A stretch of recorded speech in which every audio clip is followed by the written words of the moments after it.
కనబడుతోందా?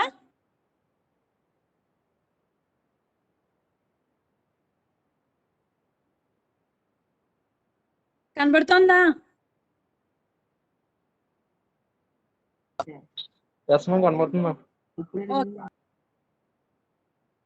Today's topic is Joule-Kelvin effect.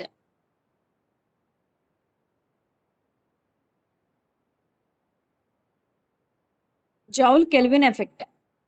Joule-Kelvin effect ఏం చెప్తుందంటే, ఏదైనా ఒక గ్యాస్ ఒక హై ప్రెషర్ నుంచి లో ప్రెషర్ కి వెళ్ళేటప్పుడు చేంజ్ ఇన్ టెంపరేచర్ లో మార్పు వస్తుంది అనమాట. సపోజ్ ఇనీషియల్ గా ఎంతో కొంత టెంపరేచర్ ఉంది గ్యాస్.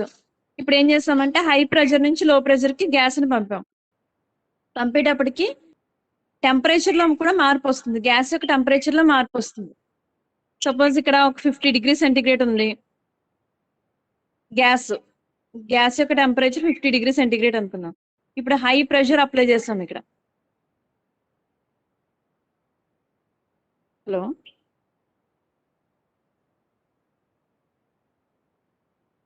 హై ప్రెషర్ నుంచి లో ప్రెషర్ కి టెంపరేచర్, గ్యాస్ అనేది హై ప్రెషర్ నుంచి లో ప్రెషర్ కి వస్తే కనుక దీంట్లో టెంపరేచర్ లో మార్పుతో పాటు ప్రెషర్ లో మార్పుతో పాటు టెంపరేచర్ లో కూడా మార్పు వస్తుంది.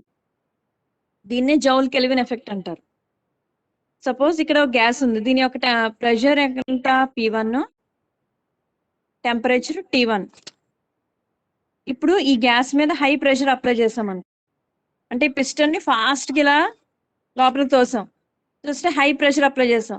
ఎప్పుడైతే హై ప్రెషర్ అప్లై చేసామో ఈ గ్యాస్ ఏమవుతుంది, ఈ పోరస్ గుండా ఇటువైపు ఈ ఛాంబర్ లోకి వస్తుంది. అది టెంపరేచర్ T2, ప్రెషర్ P2. అంటే ఇదే గ్యాస్ హై ప్రెషర్ నుంచి లో ప్రెషర్ కి, అంటే హై ప్రెషర్ లో ఉంది, ఇక్కడ పిస్టన్ లో ఎటువంటి మనం రెస్ట్రిక్షన్ పెట్టలేదు. అప్పుడు ఈ పిస్టన్ ఇటువైపు మూవ్ అవుతుంది. ఈ పిస్టన్ ఇలా మూవ్ చేస్తాము, ఇందులో గ్యాస్ ఉంది, ఈ పిస్టన్ మనం ఇలాగా తోసాం ముందుకి. తోస్తే ఇక్కడ హై ప్రెషర్ అప్లై చేస్తాం. గ్యాస్ ఏమవుతుంది, ఈ ఛాంబర్ నుంచి ఈ ఛాంబర్ కి పోరస్ గుండా వస్తుంది. హై ప్రెషర్ నుంచి లో ప్రెషర్ కి వచ్చేటప్పుడు ప్రెషర్ మారిపోయింది, చూడండి టెంపరేచర్ మారింది. అంటే ఇది P1 హై ప్రెషర్, P2 లో ప్రెషర్ అనుకుంటే ఇదే గ్యాస్ T1 దగ్గర ఉన్నది కాస్త T2కి వచ్చింది. అంటే చేంజ్ ఇన్ టెంపరేచర్ అనేది ఉంటుంది. దీన్నే ఏమంటారంటే జౌల్-కెల్విన్ ఎఫెక్ట్ అంటారు.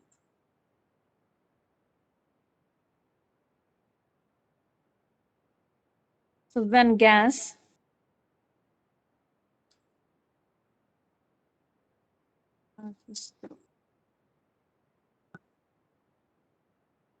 high pressure to low pressure,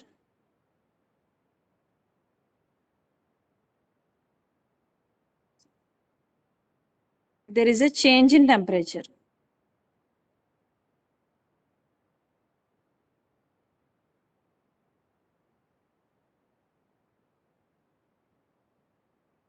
దీన్ని ఏమంటామంటే జౌల్-కెల్విన్ ఎఫెక్ట్ అంట. ఏం లేదమ్మా, మీరు చెయ్యి ఎదురుకుండా పెట్టుకుని నోటితోని సన్నగా ఓపెన్ చేసి ఊదండి. లోపల నుంచి ఉన్న గ్యాస్ అంటే మనకి నోట్ల నుంచి వచ్చేది కార్బన్ డైఆక్సైడ్ హై టెంపరేచర్ లోనే ఉంటుంది, టెంపరేచర్ ఎక్కువగానే ఉంటుంది. మనం ఎప్పుడైతే మనం ఇలా ఊదామో సన్నగా, ఇప్పుడు ఏమైంది, హై ప్రెషర్ నుంచి లో ప్రెషర్కి వస్తుంది, బయట ప్రెషర్ లేదు. సో మీకు ఏంటవుతుంది, లోపల ఉన్న హీట్ బయటకు వచ్చేసరికి మనకి చల్లగా తగులుతుంది. అంటే ఏం లేదు, హై ప్రెషర్ నుంచి లో ప్రెషర్ కనుక మన గ్యాస్ అనేది ట్రాన్స్ఫర్ జరిగితే, పోరస్ అంటే స్మాల్ హోల్స్ అన్నమాట. ఇలా హై ప్రెషర్ నుంచి లో ప్రెషర్కి వస్తే టెంపరేచర్ లో మార్పు వస్తుంది. దీన్నే జౌల్-కెల్విన్ ఎఫెక్ట్ అంటారు. సాధారణంగా అన్ని గ్యాసెస్ కి, all gases experience cooling effect. అన్ని గ్యాసులకి కూలింగ్ ఎఫెక్టే ఉంటుంది.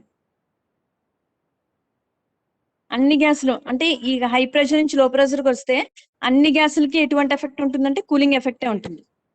But hydrogen, helium at room temperature దగ్గర హైడ్రోజన్ కి హీలియం కి మాత్రం హీటింగ్ ఎఫెక్ట్ అనేది ఉంటుంది. ఇది ఎందుకు అన్నది మనకి లాస్ట్ డెరివేషన్ అయ్యాక తెలుస్తుంది, చెప్తాను. Gas passes through high pressure to low pressure, there is a change in temperature. అధిక పీడనం నుంచి అల్పపీడనానికి వాయువు ట్రాన్స్ఫర్ జరిగినట్లయితే ఉష్ణోగ్రతలో మార్పు అనేది సంభవిస్తుంది. దీన్నే జౌల్ కెల్విన్ ఫలితము అంటారు. ఈ జౌల్ కెల్విన్ ఫలితము అన్ని గ్యాసెస్ కి కూలింగ్ ఎఫెక్టే ఉంటుంది, శీతలీకరణ ఫలితమే ఉంటుంది. బట్ హైడ్రోజన్ హీలియం విషయంలో అట్ రూమ్ టెంపరేచర్ కండిషన్ అంటే at room temperature, hydrogen helium మాత్రం హీటింగ్ ఎఫెక్టే ఉంటుంది. అర్థమైందా? ఇప్పుడు ఇనీషియల్ గా కొంత టెంపరేచర్ ఉందనుకుందాం. అప్పుడు గ్యాస్ హై ప్రెషర్ నుంచి లో ప్రెషర్కి వచ్చింది, టెంపరేచర్ లో మార్పు వచ్చింది అన్నాం. ఇప్పుడు ఇనీషియల్ గా ఉన్న టెంపరేచరు ఇన్వర్షన్ టెంపరేచర్ కన్నా తక్కువ ఉంటే, ఇనీషియల్ టెంపరేచర్ మనం తీసుకున్న గ్యాస్ ఉంటుంది కదా, ఇక్కడ ఫస్ట్ చాప్టర్ లో మనం తీసుకున్న గ్యాస్ యొక్క తొలి ఉష్ణోగ్రత అనేది విలోమ ఉష్ణోగ్రత, టిఐ అంటే ఏంటంటే విలోమ ఉష్ణోగ్రత. విలోమ ఉష్ణోగ్రత కన్నా తక్కువ ఉంటే అప్పుడు అటువంటి గ్యాసెస్ కి ఎటువంటి ఎఫెక్ట్ వస్తుందంటే కూలింగ్ ఎఫెక్ట్ అనేది వస్తుంది.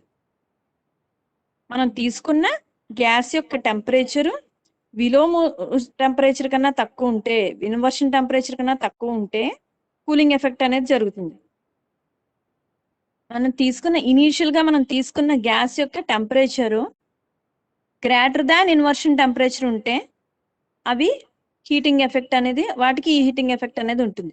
ఎప్పుడు ఇక్కడ నుంచి ఈ ఛాంబర్ నుంచి ఈ ఛాంబర్ కి అంటే హై ప్రెషర్ నుంచి లో ప్రెషర్కి వచ్చేటప్పుడు ఇనీషియల్ గా మనం తీసుకున్న గ్యాస్ యొక్క టెంపరేచర్ తక్కువగా ఉంటే ఇన్వర్షన్ టెంపరేచర్ కన్నా కూలింగ్ ఎఫెక్ట్ అని, ఇన్వర్షన్ టెంపరేచర్ కన్నా ఎక్కువ ఉంటే మనం తీసుకున్న గ్యాస్ యొక్క టెంపరేచర్ విలోమ ఉష్ణోగ్రత కన్నా ఎక్కువ ఉష్ణోగ్రత ఉంటే అప్పుడు వాటికి హీటింగ్ ఎఫెక్ట్ అనేది వస్తుంది.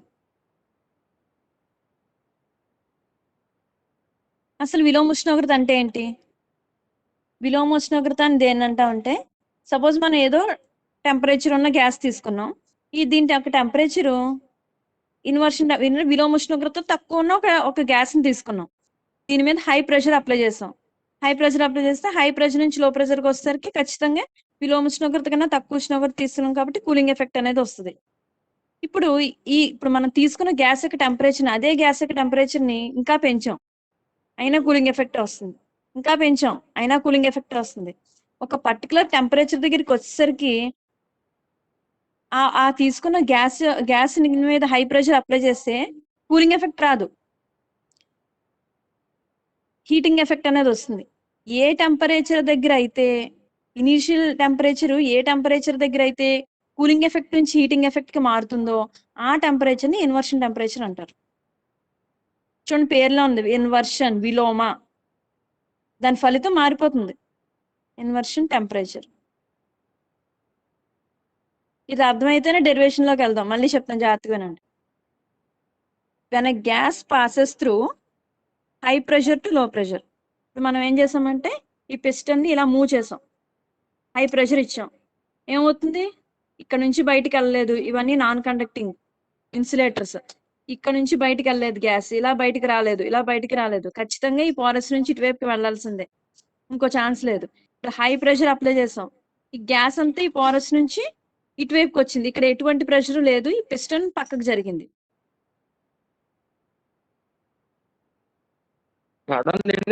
జౌల్ థామస్ ఫలితం ఉంటది కదా అమ్మా, Joule Kelvin effect, Joule Thomson effect, ఇవి రెండు ఇంచుమించు లాంటివే.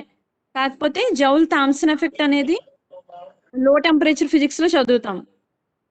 ఫినామినా ఇదే, రెండిట్లోని ఫినామినా ఇదే.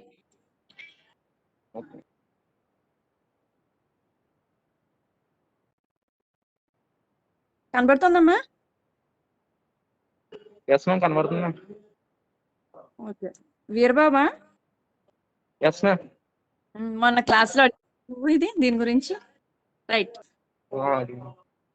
జౌల్ కెల్విన్ ఎఫెక్ట్ ఇప్పుడు ఏంటంటే హై ప్రెషర్ నుంచి లో ప్రెషర్ కి గ్యాస్ ట్రాన్స్ఫర్ జరిగితే ఎప్పుడూ కూడా టెంపరేచర్ లో మార్పు వస్తుంది, అదే టెంపరేచర్ తో బయటికి రాదు. దీన్ని జౌల్ కెల్విన్ ఎఫెక్ట్ అంటారు. ఇది ఏ గ్యాస్ తీసుకున్నా ఎప్పుడు కూలింగ్ అవ్వదు. ఇక్కడ ఒక గ్యాస్ తీసుకున్నాము, దీనికి హై ప్రెషర్ నుంచి లో ప్రెషర్కి వచ్చింది అనుకో, దాని టెంపరేచర్ తగ్గిపోతుంది. ఏ గ్యాస్ తీసుకున్నా దీని టెంపరేచర్ తగ్గిపోతుంది రూమ్ టెంపరేచర్ దగ్గర, except hydrogen helium. Hydrogen helium విషయానికి వచ్చేటప్పటికి రూమ్ టెంపరేచర్ దగ్గర హైడ్రోజన్ హీలియం తీసుకున్నట్లయితే ఆ గ్యాసులకి హీటింగ్ ఎఫెక్ట్ అనేది వస్తుంది. ఎందుకంటే ఇన్వర్షన్ టెంపరేచర్ హైడ్రోజన్ కి హీలియం కి చాలా తక్కువ అన్నమాట.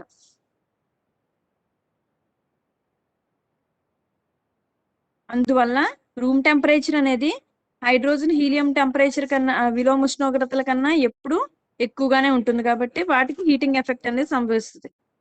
ఏ గ్యాస్ అయినా హై ప్రెషర్ నుంచి లో ప్రెషర్ కి వస్తే కూలింగ్ అయినా అవుతుంది, కానీ ఏ గ్యాస్ కైనా హీటింగ్ ఎఫెక్ట్ రప్పించవచ్చు. ఎప్పుడు అంటే ఇన్వర్షన్ టెంపరేచర్ కన్నా ఎక్కువ తీసుకున్నాం. ఇప్పుడు తీసుకున్న గ్యాస్ టీ దగ్గర ఉంది, ఇన్వర్షన్ టెంపరేచర్ కన్నా తక్కువ ఉంది, ప్రెషర్ అప్లై చేసావు, కూలింగ్ జరుగుతుంది.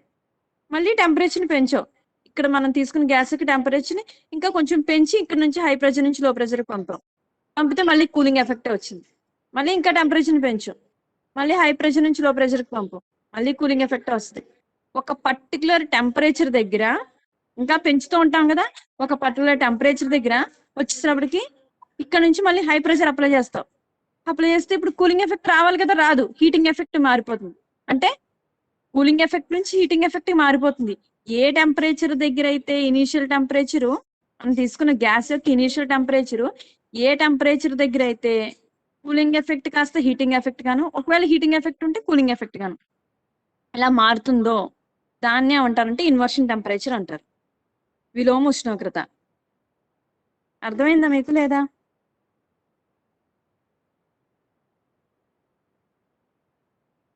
వీరబాబు, ఎస్ మ్యామ్, అర్థమైంది మ్యామ్. ప్రభాకర్, అర్థమైంది మ్యామ్. అర్థమైందా? అన్ని గ్యాసులు అమ్మా, ఏ గ్యాస్ తీసుకున్నా సరే మనకి రూమ్ టెంపరేచర్ దగ్గర కూలింగ్ ఎఫెక్టే ఉంటుంది. ఒక్క హైడ్రోజన్ హీలియం మాత్రమే హీటింగ్ ఎఫెక్ట్ వస్తుంది. ఏ టెంపరేచర్ దగ్గర అయితే మన కూలింగ్ ఎఫెక్ట్ కాస్త హీటింగ్ ఎఫెక్ట్ గా ఇనిషియల్ టెంపరేచర్ పెంచుకుంటూ పోవడం, మళ్ళీ అలాగే ఎక్స్పెరిమెంట్ చేయడం, మళ్ళీ కూలింగ్ ఎఫెక్ట్ వస్తుంది. మళ్ళీ టెంపరేచర్ పెంచు, అదే గ్యాస్ మళ్ళీ టెంపరేచర్ పెంచి మళ్ళీ ప్రెషర్ అప్లై చేయి, మళ్ళీ కూలింగ్ ఎఫెక్ట్ వస్తుంది. ఒక పర్టికులర్ ఇనీషియల్ టెంపరేచర్ దగ్గరికి వచ్చేటప్పటికి అలా పెంచుకుంటూ పోతే ఒక పర్టికులర్ ఇనీషియల్ టెంపరేచర్ దగ్గర వచ్చేసరికి మళ్ళీ ప్రెషర్ అప్లై చేస్తే కూలింగ్ ఎఫెక్ట్ రాదు, ఈసారి హీటింగ్ ఎఫెక్ట్ వస్తుంది. ఏ టెంపరేచర్ దగ్గర కూలింగ్ ఎఫెక్ట్ అనేది హీటింగ్ ఎఫెక్ట్ గా మారుతుందో ఆ టెంపరేచర్ ని ఇన్వర్షన్ టెంపరేచర్ అంటారు, right? Next Joule Kelvin coefficient, దీనికి derivation by using Maxwell's equations.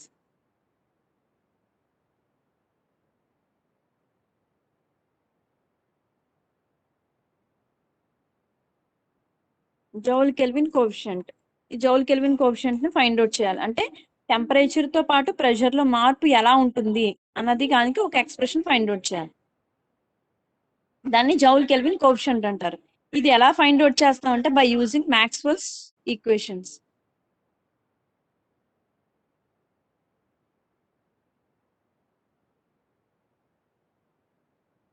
Maxwell's equation ఉపయోగించి జౌల్ కెల్విన్ కోఎఫిషియంట్ ని ఫైండ్ అవుట్ చేయడం. దీనికి ఏం చేస్తామంటే సాధారణంగా జౌల్ కెల్విన్ ఎఫెక్ట్ మీద ఏదైనా గ్యాస్ అనేది జౌల్ కెల్విన్ ఎఫెక్ట్ కి లోన్ అయింది అంటే దానిలో ఎంథాల్పీ ఎప్పుడు కాన్స్టెంట్ గానే ఉంటుంది.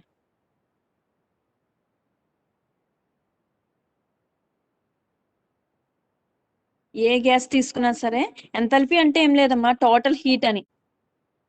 ఏదేమైనా శక్తి నిశ్చిత నియమాన్ని పాటిస్తుంది కదా, టోటల్ హీట్ ఎప్పుడు కాన్స్టెంట్ గానే ఉంటుంది.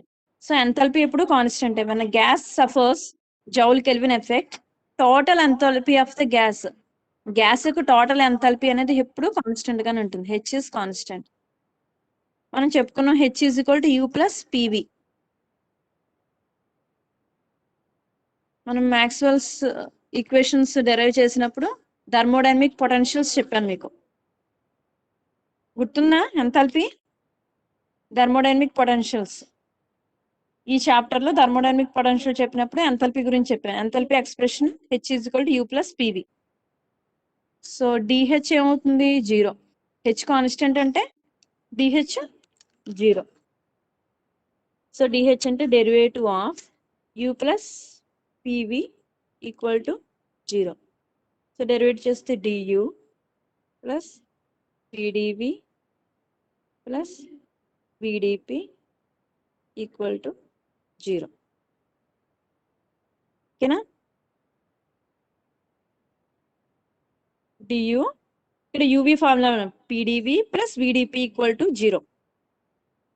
మనకి first law of second law of thermodynamics నుంచి ఒక ఈక్వేషన్ తెలుసు. dq is equal to du plus pdv and dq is equal to tds. So ఇవి రెండు ఈక్వల్ చేస్తే du plus pdv equal to tds. First law of thermodynamics second law of thermodynamics ఈ రెండు equation నుంచి du plus pdv place లో ఏం రాయొచ్చు మనం? tds. So du plus pdv ఈ రెండిటి ప్లేస్ లో ఏం రాసాము? tds plus vdp equal to 0. tds plus vdp equal to 0. ఇక్కడ వరకు అర్థమైందా మీకు? Joule Kelvin coefficient find out చేయడానికి మనం ఏం తీసుకున్న గ్యాస్ అది జౌల్ కెల్విన్ ఎఫెక్ట్ కి లోన్ అయితే కనుక ఆ గ్యాస్ యొక్క ఎంథాల్పీ ఎప్పుడు కాన్స్టెంట్ గానే ఉంటుంది. H constant. హెచ్ కి ఎక్స్ప్రెషన్ ఏంటి? H is equal U plus PV. So U plus PV constant. So H constant కాబట్టి DH 0. So derivative of U plus PV 0. DU plus పిడివి plus విడిపి equal to 0. First law of thermodynamics second law of thermodynamics నుంచి du plus pdv equal to tds కాబట్టి du plus pdv plus tds రాసాం. tds plus vdp equal to 0.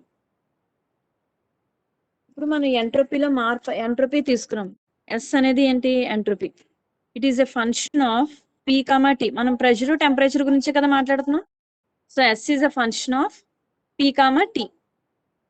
So ds equal to do S by do P with respect to P derivative చేసినప్పుడు temperature constant DP plus with respect to temperature do S by do T with respect to temperature చేసినప్పుడు pressure constant. So డిఓటితో చేసామంటే into DT. So cancel అయితే మళ్ళీ DS వస్తుంది. So ఇది PV formula కాబట్టి పివిలా రాయాలన్నమాట. విత్ రెస్పెక్ట్ టు పి చేసినప్పుడు T constant, with respect to T చేసినప్పుడు పి కాన్స్టెంట్. ఓకే, ఇది డిఎస్ కి expression.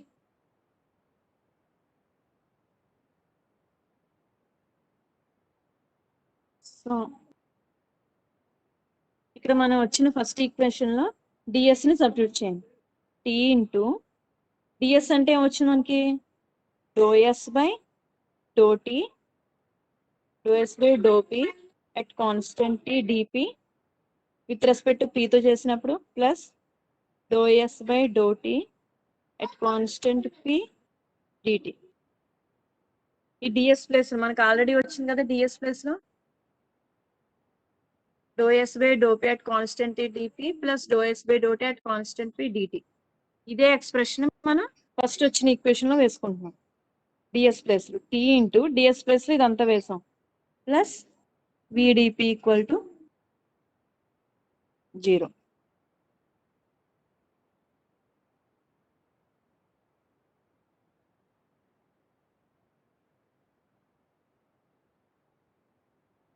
So TDS plus VDP equal to 0. అర్థమైంది కదమ్మా? ఇది ఈక్వేషన్ 1. ఇప్పుడు ఇచ్చిన ఈక్వేషన్ 2. సో టీ ఇంటూ ఇది సబ్స్టిట్యూట్ చేసాం. Do S by do P at constant T DP plus do S by do T at constant P DT. మళ్ళీ రాస్తున్నాను అంతే. Plus విడిపి equal to 0. ఈక్వేషన్ 2ని తీసుకొచ్చి డిఎస్ ప్లేస్ లో ఈక్వేషన్ 1 లో substitute చేసాం. ఇప్పుడు టీతో మల్టిప్లై చేయండి మొత్తం ఈక్వేషన్. ఇది మొత్తం కదా ఈ ఈక్వేషన్.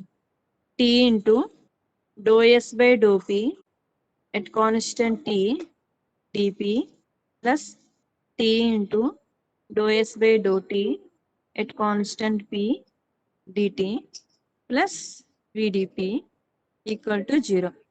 టీ రెండిటికే ఉంది కదా, టీ రెండిటికి మల్టిప్లై చేసాం. సో ఈ ఎక్స్ప్రెషన్ చూడండి, do S by do P at constant. మనకి మ్యాక్స్వెల్స్ ఈక్వేషన్స్ తెలుసు. మీకు మనం చెప్పాను ఎలా రాయాలో. ఇది చూడండి, do S by do P arrow ఎక్కడ ఎండ్ అయిందో at constant T equal to do V by do T at constant P. ఇది ఒక మ్యాక్స్వెల్ ఈక్వేషన్. ఇవి రెండు ఆపోజిట్ గా ఉన్నాయి కాబట్టి నెగిటివ్ పెట్టుకున్నాను ఒకదానికి, ఏదో ఒకదానికి నెగిటివ్ పెడతాను. రెండింటికి పెట్టకండి, రెండింటికి పెడితే పాజిటివ్ అయిపోతుంది మళ్ళీ. చూడండి, do S by do P at constant T equal to minus do V by do T at constant P. ఇది మ్యాక్స్వెల్స్ ఈక్వేషన్. ఈ మ్యాక్స్వెల్ ఈక్వేషన్ లో do S by do P at constant T value ఉంది కదా, minus do V by do T at constant P ఇందులో substitute చేస్తాం. చూడండి, tea into, కనపడుతోందమ్మా మీకు వీరబాబు, కనపడుతోందా? కనబడుతుంది మ్యామ్. చూడండి, do S by do T constant T place లో ఏం వేయాలి ఇక్కడ? మైనస్, మాట్లాడాలి.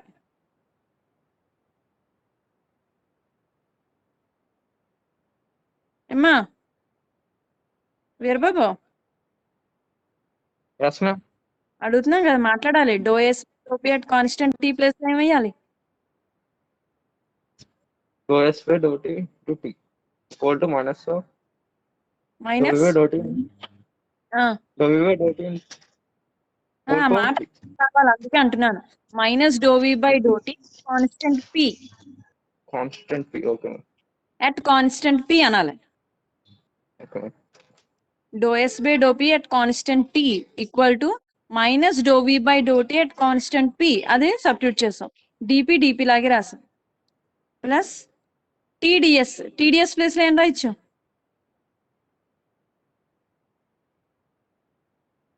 టీడీఎస్ ప్లేస్ లో ఏం రాయొచ్చు according to second law of thermodynamics?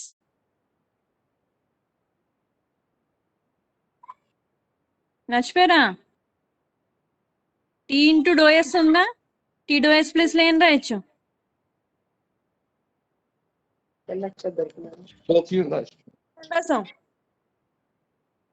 Do Q రాయొచ్చు. Do queue.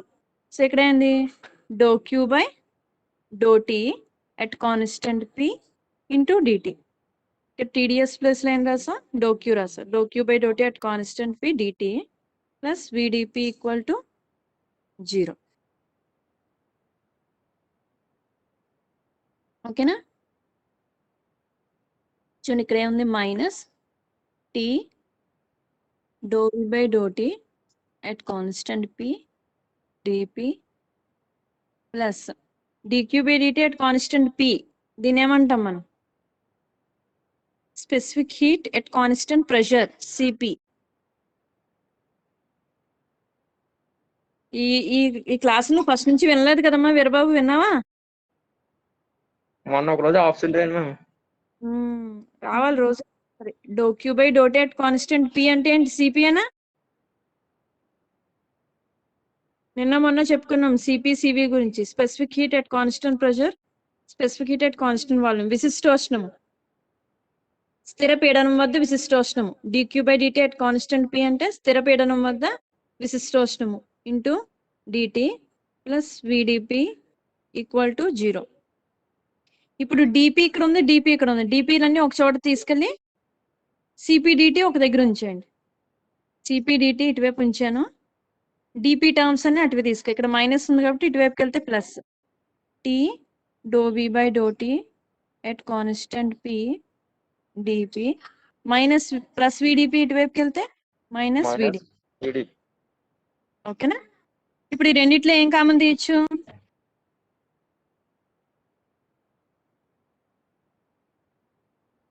ఈ రెండిట్లో ఏం కామన్ తీయచ్చు? DP common. డిపి కామన్ తీయండి. T into do V by do T at constant P minus V. ఈ రెండిట్లో నుంచి డిపి కామన్ తీసాం. ఓకే, ఇప్పుడు ఈ డిపిని కిందకి తీసుకున్నాం. DT by DP madam screen కనిపించట్లేదు మ్యామ్, లోడింగ్ అని వస్తుంది. లోడింగ్ వస్తుందా? మీకు కనిపించాక చెప్పండి.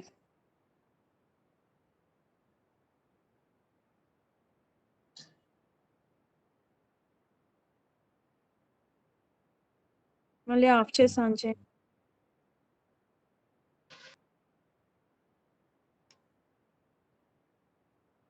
ఇప్పుడు కనబడుతుందా? కనబడట్లేదు మ్యామ్, ఇప్పుడు లోడింగ్ అని వస్తుంది. అందరికీ అలాగే ఉందా? Yes, ma'am. చూద్దాం. అయితే కనిపించాక చెప్పండి అమ్మా, వెయిట్ చేస్తాం.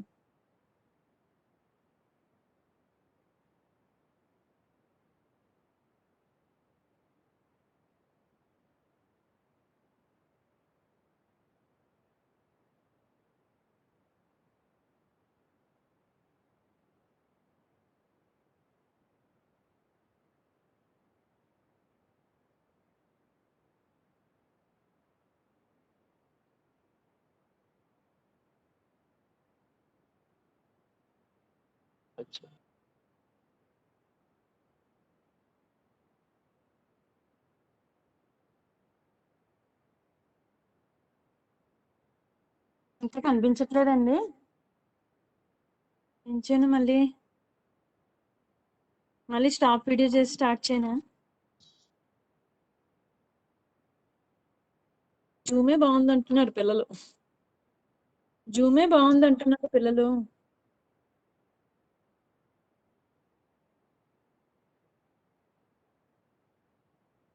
ఇది డెరివేషన్ అయిపోతే బాగుంది. ఏమీ లేదు, ఇంకా స్లీపీ కిందకి వెళ్ళడమే.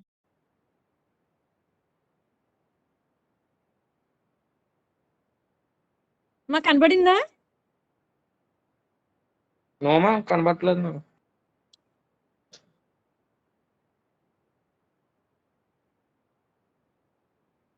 ఏం లేదు, ఇప్పుడు డిపి వరకు డిపి కామన్ తీసారు, అక్కడ వరకు కనబడింది కదా. ఇప్పుడు కనబడుతుంది మ్యామ్. ఓకే ఓకే, ఈ DP కిందకి తీసుకురండి. డిటి అలాగే ఉంది, డిపిని కిందకి తీసుకొచ్చాం. ఇప్పుడు సిపిని తీసుకురండి. సో 1/CP, ఈ సిపితో డివైడ్ చేయండి sir.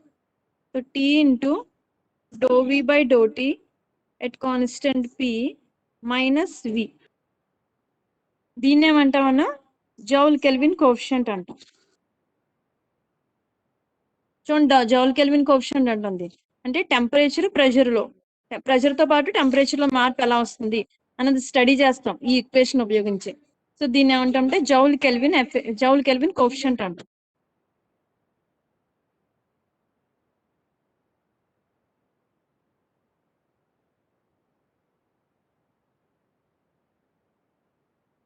Joule Kelvin coefficient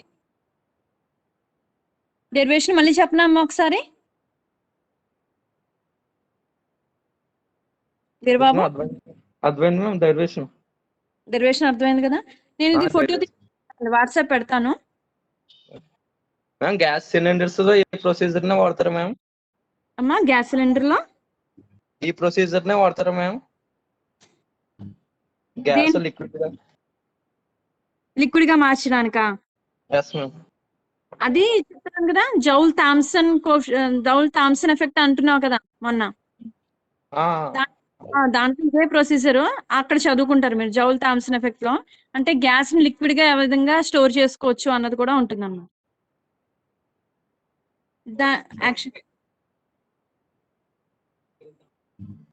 body sprays లో అవన్నీ ఉంటాయి కదా, దాంట్లో ఏంటి స్మాల్ హోల్స్ నుంచి వస్తుంది బయటికి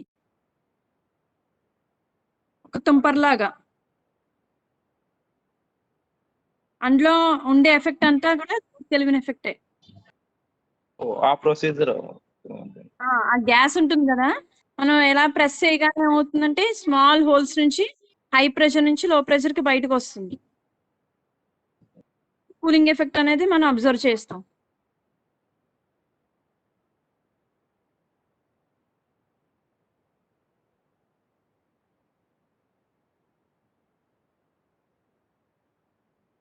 హీలియం గ్యాస్ ఉంది కదా, హీలియం గ్యాస్ ని లిక్విడ్ గా మనం ఎలా స్టోర్ చేసుకోవచ్చు అంటే లిక్విడ్ హీలియం గా ఎలా మార్చొచ్చు అన్న దాంట్లో కూడా ఈ ఎఫెక్టే ఆధారపడి ఉంటుంది అనమాట, జౌల్ థామ్సన్ ఎఫెక్ట్. ఇవన్నీ కూడా గ్యాస్ లోపల ఉన్న హైడ్రోజన్ హీలియం అన్ని గ్యాస్ కదా యాక్చువల్ గా, మన లిక్విడ్ రూపంలో ఎలా స్టోర్ చేసుకోవచ్చు, ఫ్యూయల్ గా ఎలా మార్చొచ్చు అన్న దాంట్లో కూడా ఈ ఎఫెక్టే ఉపయోగపడుతుంది, జౌల్ కెల్విన్ ఎఫెక్ట్. మీకు ఇది వాట్సాప్ పెడతాను. రేపటి క్వశ్చన్ లో joule Kelvin effect perfect gas లో ఎలా ఉంటుంది